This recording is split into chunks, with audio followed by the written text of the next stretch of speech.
And I did start the recording. Okay.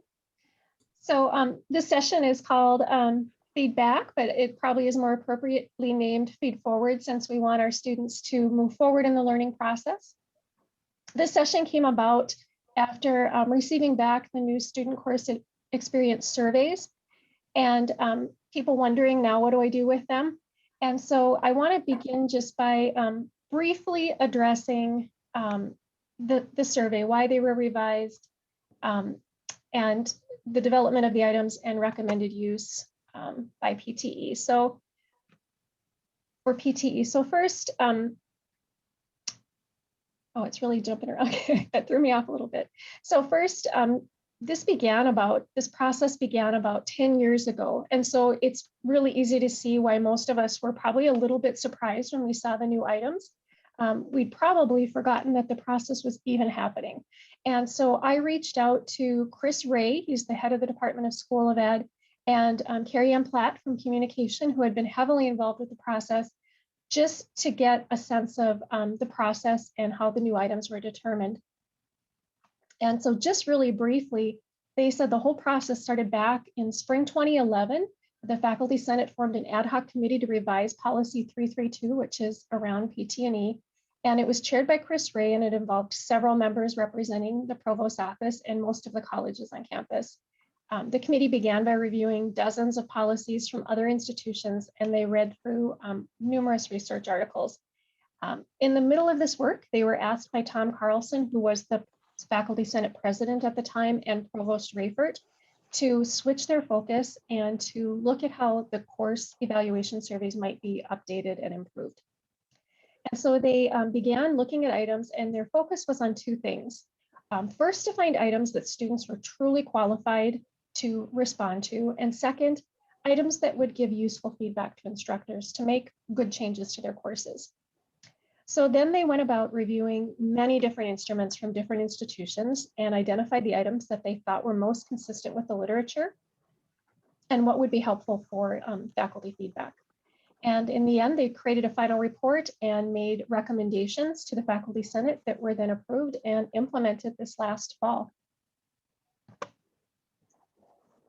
As far as recommendations for how to use these on PTE for annual review, promotion, and tenure, the committee actually recommends just using all 9 items as they appear here on this chart. You can create a chart similar to this, but also to keep in mind that PTE decisions are made at the department level, and so your department has the autonomy to determine how to use the items. And so I'm not going to say much more about this process because our session today isn't really about that, but rather using the results. So if you'd like additional information about the process or the items, you can sure reach out to Chris Ray or to Carrie Ann for more guidance. And for more guidance about PTE and the process there, you can certainly reach out to John and Bill and Green. And now we're going to move on to our session topic, feedback. So we have some objectives for our session today listed on this slide, and we are just going to begin at the beginning, focusing on what good feedback is, the characteristics of it, and ways to make giving feedback more manageable, because we know that giving good feedback is something that takes a lot of time, can take a lot of time, and it can be difficult to give good feedback. All right, so let's begin with the working definition of feedback. So I began by just looking at lots of different sources and considering my own experiences over the last 30 years. Those have been successful and those that haven't, and I maybe have learned the most from those that haven't.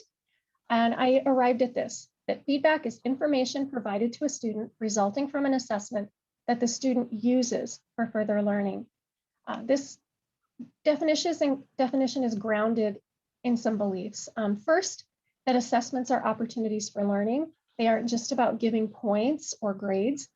This definition also assumes that feedback is a transaction that requires students to actually use that information for learning. It isn't really feedback if the information is only given but not used. And I just know how many times I've been frustrated by students who didn't use comments or things that I had taken a lot of time to put together and then turned in another product that didn't seem to reflect any of that work. And I'm hoping that today we can work through some tips and some ideas that will make things like that less frustrating for all of us. I also want you to notice that I purposefully did not say that it was teacher-generated information because feedback can come from a variety of sources. But for this session today, we are going to focus on teacher-generated feedback. I think it's always important to establish relevance when we're learning. And so why is feedback important? This slide lists several salient motives, but you may be thinking of others. Several of these items are based on the assumptions that I'll point out as I read through the list. So first, feedback supports learning through practice. And this assumes that there are opportunities for guided practice and that they're provided as part of that learning process in our classes. Next, it helps students determine where they are at in relation to learning goals. And that assumes that we have clear, measurable learning goals and that those goals have been shared with the students. Feedback prompts further learning, and that assumes that feedback will be effective as described in the upcoming slides. We're going to cover that here in a minute. Another assumption is that it positions students as active learners, which means that we aren't using the transmission model of teaching, that we're actually positioning students as active in that learning process. Next, it maximizes chances that students will achieve learning goals. And this assumes that students are novices that need scaffolding from someone more capable. Next, feedback orients the focus on learning and not on grades and points. Next, it complements formative assessment. I would even say it's necessary for formative assessment. And finally, it moves away from the practice of just having a high stakes final exam as kind of that lone course evaluation tool. So I hope as you looked at this list with me that you identified some of these motivators as possibly being motivators for you. If not, I hope you have some others that occurred to you as we were looking through this list. So next, what does effective feedback look like? There are 4 characteristics that we're going to focus on today. They're kind of bigger buckets that we can put effective feedback into. First, I just want to mention that these weren't listed straight out in any particular resource. I looked through quite a few and gleaned out that these were the 4 that seemed to rise to the surface from many different sources. So first, it directs learner attention to the attended learning. It occurs as part of the learning process. It provides the right amount of practice, and it does not do the thinking for the learner. It supports their learning. And what I want to do is dig into each of these just a little bit further because they are so important. So first, and I think this might be probably the most important part of feedback, is that it directs attention to the intended learning. There are 2 kinds of ways to direct attention to the intended learning, and one is by looking at what was successful in the learning and then what was missed in the learning, and I want to dive into those just a little bit. So first, success feedback. So success feedback identifies what was done correctly. It maybe describes a well-done feature or quality, or points out what was an effective use of a strategy or process. So it basically is what the student has done well. And I put an example on here. You followed the correct steps for solving the problem. Notice that it doesn't just say like, good job, or A at the top, meaning that it was a good job. It focuses on the learning target and it uses really specific language that identifies the knowledge or skill that you were looking for. So second is intervention feedback. And this is when the student is a little bit off track or a lot off track and you need to help them get back on track. And so it helps to focus their learning on the learning target by pointing out specifically where their area of weakness is. And it also provides support for getting back on track. And that's a key piece. Like, it's not just enough to tell them what they didn't do right. You have to also tell them how to get back on track. Not give them the answers, but kind of give them a nudge in the right direction.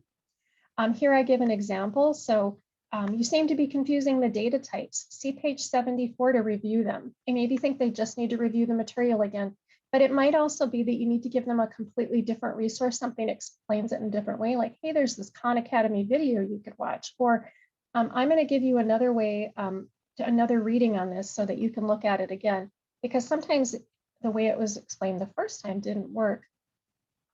And so this slide lists several strategies you can use to kind of nudge them in the right direction. So another characteristic of good feedback is that it happens during the learning. But there are a couple caveats. So in order for it to be effective, it needs to be intentionally planned for. So there needs to be enough time to provide the feedback and for the learner to act on it. And hopefully for you to determine if that feedback you gave was effective. So it should allow the student to practice as part of that formative assessment cycle. And it should allow them enough time to get back on track before that high stakes assessment. So the right amount of advice, and that's hard, right? To know how much to say and how much to work on at one time. And sometimes that's student dependent, how much they can handle. But what I would say is that it provides the right amount of advice, and this is closely related to that last category of the amount of time the student has to respond and to inform the type of feedback that's provided. So if the feedback requires too much of the student or it takes more time than is available, it's going to feel hopeless for them. And the feedback process will be broken and the student will never use it. So my recommendation, this comes both from the literature and from my own experience, is that to focus on small things. So 1 or 2 aspects of the learning target at a time. More than that can really leave that student feeling overwhelmed. During my first few years of teaching, when I was trying to, like make the pages bleed, I think, with my red pen, I soon learned that I was really putting too much on the students' shoulders and they weren't really learning much at all from my feedback. And so I adopted what I called the rule of 2. And I'm pretty sure I stole that name from someone, but I don't remember now where, so I can't give them credit. But what I tried to do is not to give students more than a couple of things to work on at a time, maybe even just one if it's something that's complex. And you can do that by chunking your assignments or big projects into small pieces so that you can give the students manageable pieces to work on, and then letting them master one thing before moving on to the next. I also want to say that good feedback does not give the answers to the students. It scaffolds them toward their own learning and shows them where there's a breakdown so that they can do the learning on their own, maybe with some support, but not with the answers. You can ask a question, you can point them to review something or to give them another resource to look at. Did you consider this? What other approaches could we use? Or if this isn't right, what else could it be? But does not give them the answers.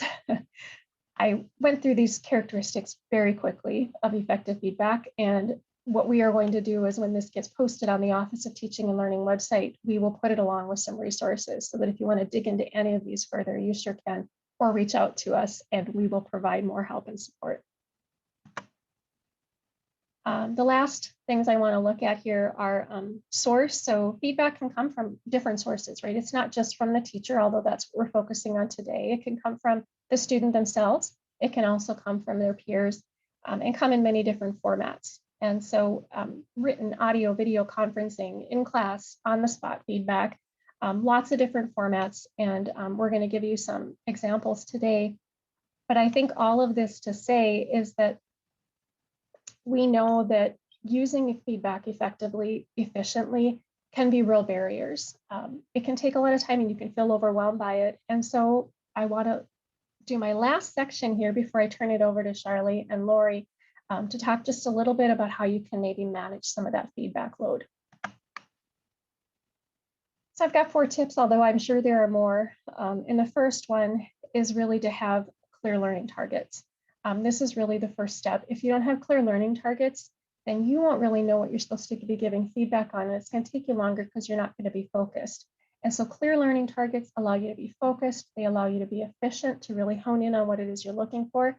But the other side of it is that if you have clear learning targets and your students know what they're aiming for, they're more likely to get there. And they're more likely to turn in a good product, which means that you have to give less intervention feedback, and success feedback is a lot easier to give and a lot faster. Another tip is to assess limited learning targets at a time.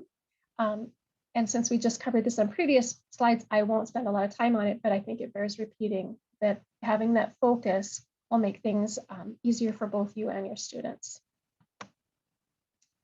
The third tip is to, during the process of your planning, I'm sure you run into lots of different resources and hone in on particular ones you're going to share with your students, but save those other ones, keep them in a folder, post them somewhere on your Blackboard page or in your Google Drive or something. So that when you're working with students and you find that there's a student who just didn't get it the first way it was explained or presented, that you can share some of these other resources with them.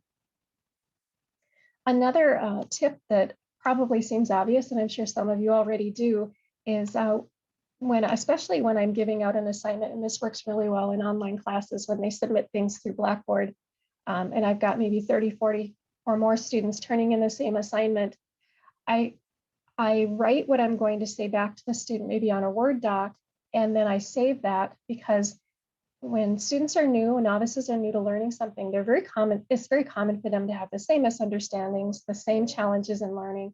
And so I'll often have the same comments to give, and then I can just start copying and pasting as they're appropriate into student work, and I don't have to rewrite those comments every single time. And I keep those over time so that if I offer the same class over and over again, I've got this master feedback sheet that I keep, and I can use it over and over again, because again, new learners are often having the same misunderstandings and misconceptions.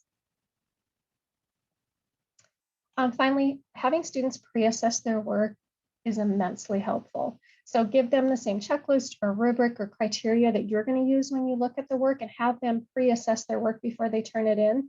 And you're going to find that you get much better products. You'll have far less intervention feedback, far more success feedback, and that's much more, it's much easier to give, much faster. I want to acknowledge large enrollment classes.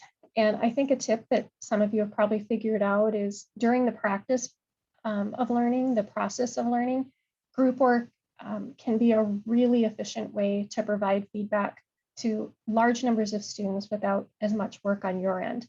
And so if you divide them, say, into groups of 4, you have 4 times less feedback to give.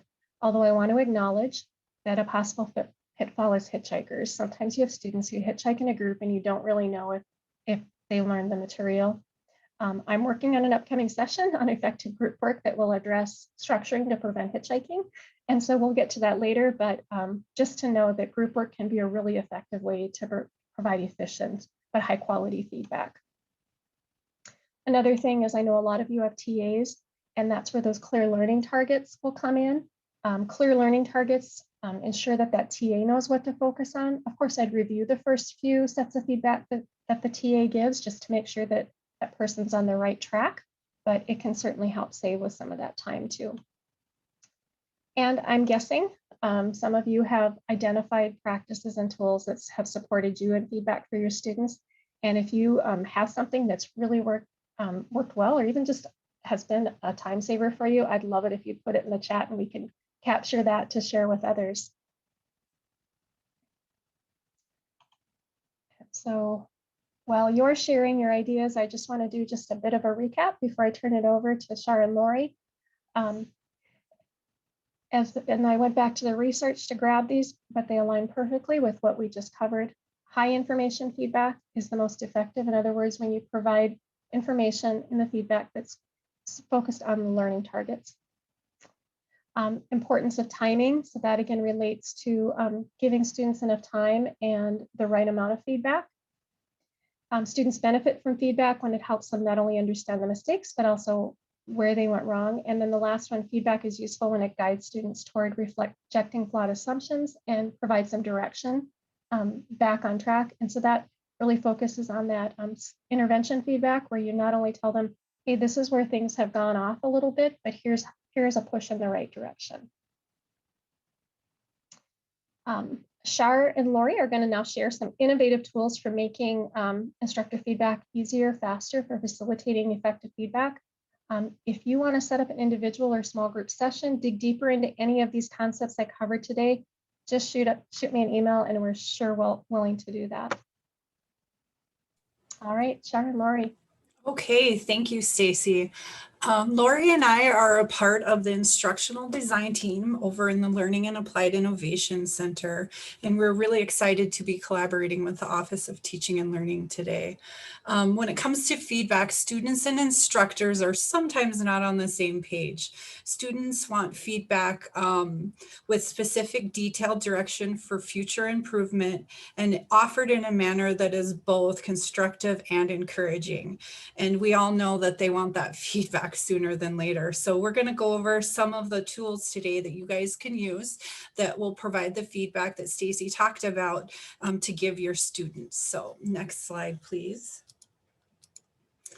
The first group of tools that we'll talk about today uses text to provide feedback. And you're probably really familiar with the online tests and exams. There's a lot of ways you can use the feedback options in there, and we'll go over that a little more in depth here in a couple of minutes. And then the assignments tool or feature in Blackboard.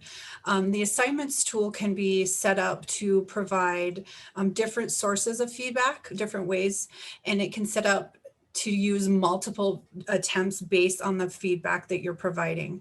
You can also attach a rubric with your assignment that will allow students to follow along with you while you're giving them feedback in that rubric. Again, over in the right-hand corner, you'll see rubrics. A lot of faculty use rubrics either in like an Excel document or Word document, but Blackboard has a really nice feature that allows you to embed that rubric right into Blackboard, and that will save you some time. And then the annotations feature. If you're somebody who's been using Blackboard a long time, we know that's a love-hate relationship. It seems like Blackboard updates that tool all the time, and sometimes it can be a little clunky, but in this last update, it seems to be working quite well. So we'll talk more in depth about those tools. Next slide, please. The second group of tools will use audio and video to provide feedback. And when we talk about audio, it's a sound file of your voice, of you giving feedback to the student. So when we talk about audio, that is what we're referring to. And video, when we talk about that, it's a recording of you offering feedback either as, like what I'm doing as a talking head, or screencasting, like recording your screen, or a mix of both. And there's some interesting ways that you could attach feedback into the Grade Center while you're providing feedback in an assignment. So you could just use a like Audacity or something to record audio and then put it in the Grade Center. Or you can use our lecture capture, Uja, to actually record your screen while you're going back and you're giving that feedback to the student and then put it into the Grade Center.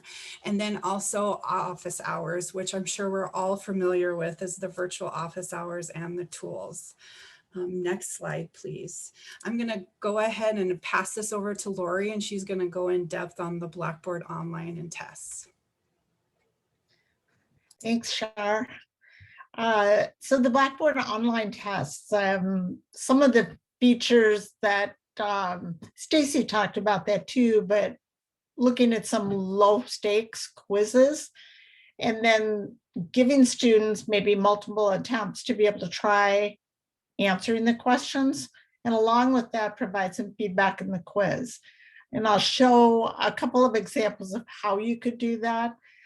Same thing with exams.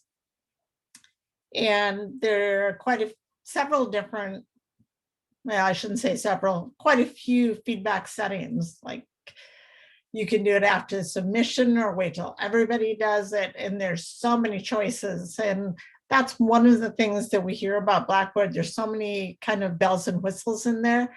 Think about what you're really wanting to do. So with the low stakes idea and giving them a chance to do a multiple attempt, there's less anxiety. It carries less weight, and it helps them to improve their test taking skills. So when you do have to have that high stakes test, which there are so many of the professions, they need that experience to be able to do it. You think of our professional degrees with nursing boards come up, so you can't just quit having those kind of tests. We'll go to the next slide.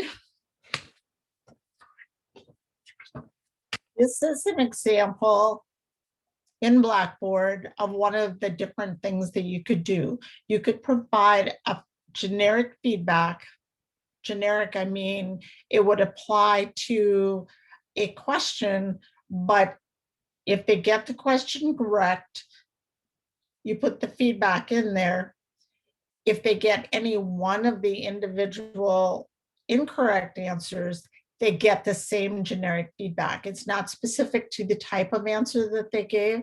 And I know Stacy showed an example of referring back to page 74 based on a particular question. This one would be something like that, that you could go back, that of the other 3 answers that were incorrect, they would see that incorrect response. Let's go. I go to the next slide. I'm so used to being able to move forward myself. So you can show more feedback, and in your lower stakes test, that might be a way you'd want to do that. You can show all answers as I drew a box around. Their submitted answers and their correct answers and the feedback. And you can show it after submission, even though other students are taking the exam, or you can wait till all students are done if there's sort of a limited time that they're taking the exam. The more feedback, and as Stacy talked about, the more timely it is, really helps with the students. So if this is a low stakes test, they get multiple attempts. You might not want them to see all of the answers, so it'll force them to go back and try something else. Or if it's just a one attempt one, they can see what they got wrong and see some response feedback. And I think we didn't really talk about this, but if you have questions, if you've tried these kind of things out and not really sure, please join in and ask now. We're open for questions as you go along, even though we will have questions at the end. But we also have workshops on this that goes into quite a few details on how to be able to set all these settings. So this one is showing more feedback. Let's go to the next one where it's less feedback. So all they're seeing is what they got wrong.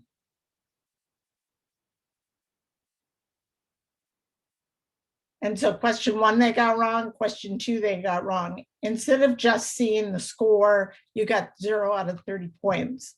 So hopefully what that would do to them is they would just go back. They're not seeing feedback on it, but this is in a sense of a feedback because they're seeing what their score is. Just like students really push to be able to get their scores for exams like 2 minutes after the exam is completed. They really want to know, and this gives them an idea of which questions they got wrong, which is really helpful. Doesn't tell them what the right answer was. So it wasn't giving them the answer, but it was telling them, I think you need to go back and read that section some more, just based on the fact that question 1, and they can see what the question was. So quite a few different options, all or just incorrect. And then there's a mix in between there. Do you want to let the students know right after they submitted their exam, or do you want to do it later? Blackboard gives you lots of options. So let's move on to assignments. Okay, thank you, Lori. And as Lori stated, don't let that intimidate you. There are a lot of features in that Blackboard online quiz to give feedback. Please reach out to our team and we can talk to you, walk you through the different ways you can provide and work with those settings. So the next thing we're going to talk about is the assignments feature and the annotate. This is a really nice way to provide customizable feedback to students right in the Grade Center, because it allows you to write comments. It allows you to draw freehand. You can put images, add text, what I call with a little text bubble. You can add shapes and lines. Now, if you have an iPad with a stylus, this might be great for you. If you have a desktop, this might be a little harder to do with your mouse. So again, we want to find ways for you to save time. Next slide, please. Thank you. This is an example of what that BB Annotate would look like in Blackboard. Again, we're right in the Grade Center. So your students would hand in their assignment. You would go into the Grade Center, open it up. You'll notice over on the right-hand side, you'll be able to grade, put in your points, and then you can just begin right in Blackboard annotating on the screen. You'll notice in this example, and I do want to point out, this is not student work. We made this up, so we're not violating any FERPA here. We totally made this up. We can change the color here. We can underline, we can highlight. You'll notice in the middle of the screen, you have the little, what looks like little 2 text squares. I call that the thought bubble, where you can actually click on a section and maybe ask the student to expand more if there's grammatical errors. So this is a really fast way for you to provide that feedback. You're not going to have to download the assignment and then upload it. It's going to be right here in Blackboard. And that's really handy for the students, because they're going to go into Blackboard, go into their Maya grades, go right to the feedback, and they're going to see what they got. The student got 18 out of 20. And then here's all the feedback and the reasons why they were given that. So any questions on that? This is pretty basic in the Grade Center. Next slide, please. This is where we can talk about the audio and video. Creative ways to use what we call audio and video in the Grade Center. Again, this is right in the Grade Center. Up in that right-hand corner, there's a little action arrow, what we call, that drops down and expands that feedback to learner. This is another way you could just go in there if you don't want to annotate on the screen. If you have a mouse, you don't have a stylus, you can just go in and type in this box. But it's also used to upload an audio file or a video file. And the benefits of using audio and video is that it makes your grading more effective.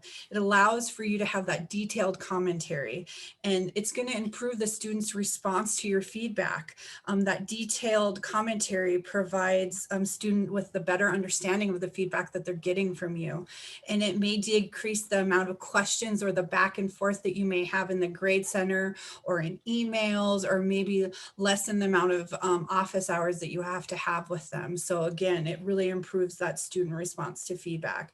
It also improves this instructor-student relationship, especially if you're doing an online course. The sound of your voice engages the students. It humanizes that feedback. It gives them that presence, right? And it makes what you're saying maybe feel less punitive and more constructive. And again, it makes the student feel recognized, because it's personal, and it makes them feel that you're interested and approachable in that feedback that you're giving. So again, some benefits to that audio and video.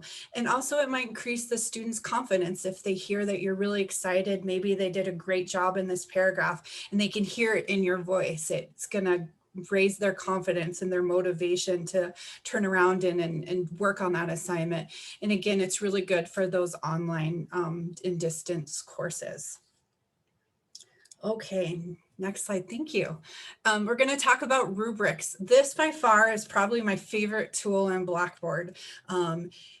Just because of all the ways you can use it and the benefits to you and the students. A lot of faculty create awesome rubrics in Word or Excel, and they really don't know about this rubrics tool that's embedded in Blackboard.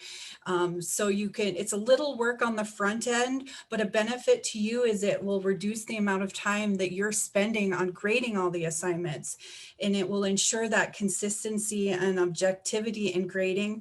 And it reduces the uncertainty and then complaints about the grades. So they provide a lot of benefits to you. It's also something where you can have students develop their own rubrics. If they're working on group assignments, maybe you want the students to work together and come up with a rubric that they're going to evaluate their peers in a group setting. So for students, it can also be a benefit in that it allows them to know the expectations of the assignment, right? It lets them know right up front what they need to do to get that A, B, or C, or, excuse me, what is expected of them right away. It also helps them kind of understand how the assessment aligns with the course objectives, right? Sometimes students want to know the meaning of why they're doing something. And it also is going to improve their performance when they're looking at your feedback, right? Because they're going to have your feedback, they're going to see what they need to do, and then they can evaluate their own work. So rubrics can be used multiple different ways: papers, presentations, discussions, and projects. So for me, this is one of my favorite tools. And I'm going to hand it over to Lori, and she's going to show you some examples and actually what it looks like in Blackboard.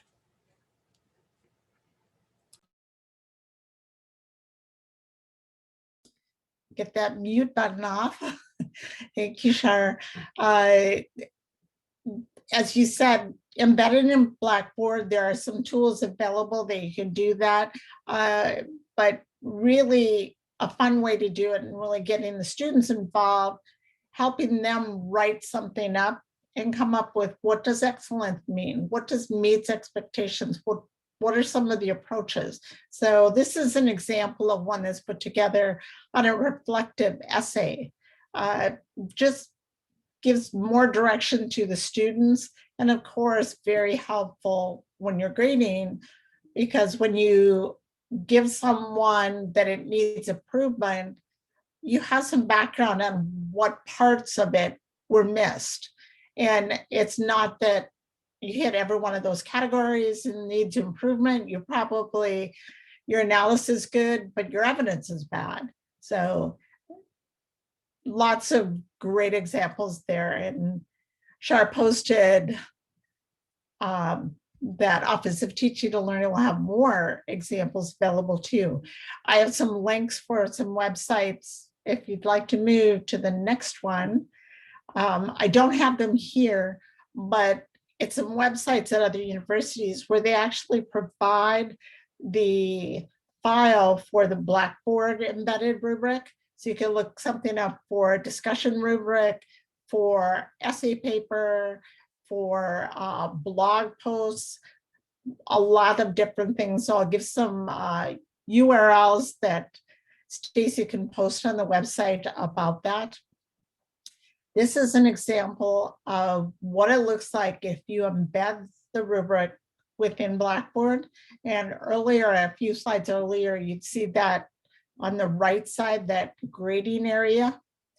When the rubric is embedded into the assignment, the students can see it before they're doing the assignment, so they know what's expected of them. And you set it up so you can just click the button that is below expectations. It even gives you a little space to be able to show the feedback of what you write on it, like, why is it below expectation? But it's a real quick way to grade that you set it up that this assignment is worth 10 points and you get X points for each one of those categories. So fun way to be able to work with rubrics. Lisa, I better open up my chat. Do students receive a Blackboard alert when they have feedback to view? They could set it up in their notification settings in Blackboard. So when you post a grade, they would see that, but it's really student decided. The student needs to say, yes, I want to see when a new item is posted. I want to see my grade was posted. I want to see all of these different things. They probably don't always read those notifications. It gets to be overwhelming if they don't go in and decide which ones, but yes, you can do that with the notifications. Other idea is once you're done with grading, let students know certain things have been graded. And in this case, I think, maybe I didn't have it on the next slide. No, I didn't. So you could say you've received 6 points out of 10, but these are the areas that you're struggling with, you're a little behind with, and you could submit it again if you allow multiple attempts with the rubric. I think the most requested rubric I've had over the years is discussion forum rubric, because I think discussion forums have always been pretty hard. Why should students use them? How do you grade them? How do you get students to actually put something worthwhile in there instead of I agree?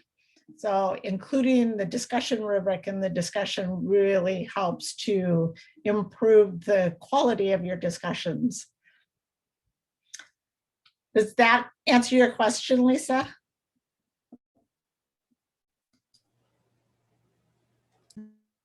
She said yes, Lori. Thank you. I think we'll pass it back to Shar. She's going to talk about virtual office hours. Yes, we'll finish up here quickly and then we'll leave some time for questions. Next slide, please.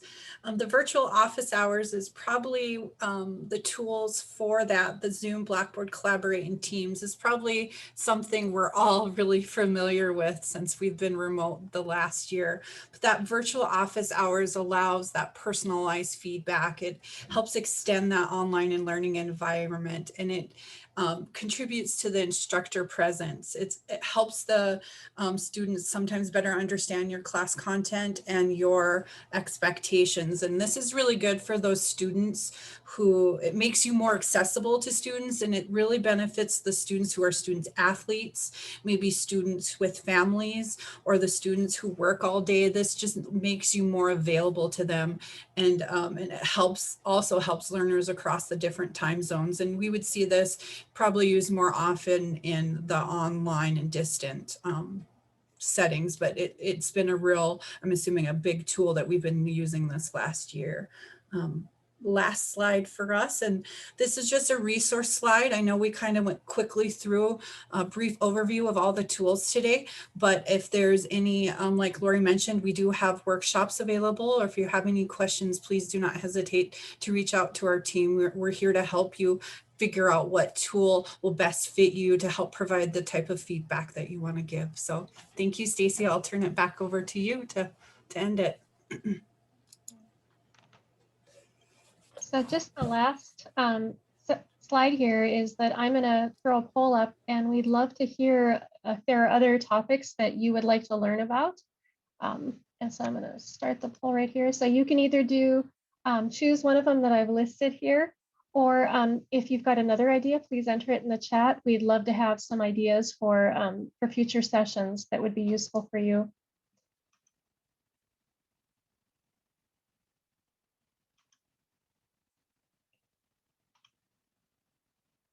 All right.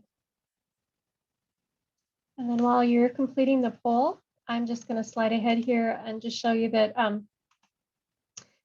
the last slide, and this again will be posted up on the Office of Teaching and Learning website. I tried to identify some more resources if you want to look more into different information on giving feedback. There's some research. There's also more practical approaches. And if you ever want to just drop by my office, I've probably got half a dozen books on formative, or more than that, on formative feedback and providing formative assessment and feedback. All right. And we just want to thank you for joining us today, and see if you have any questions for us or suggestions. We'll take both.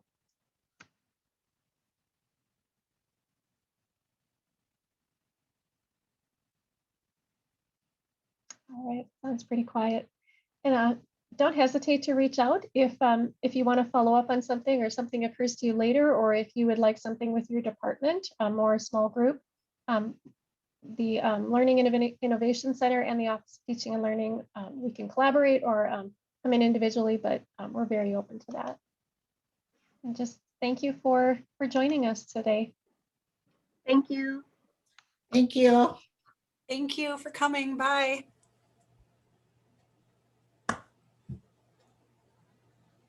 I'll stop recording.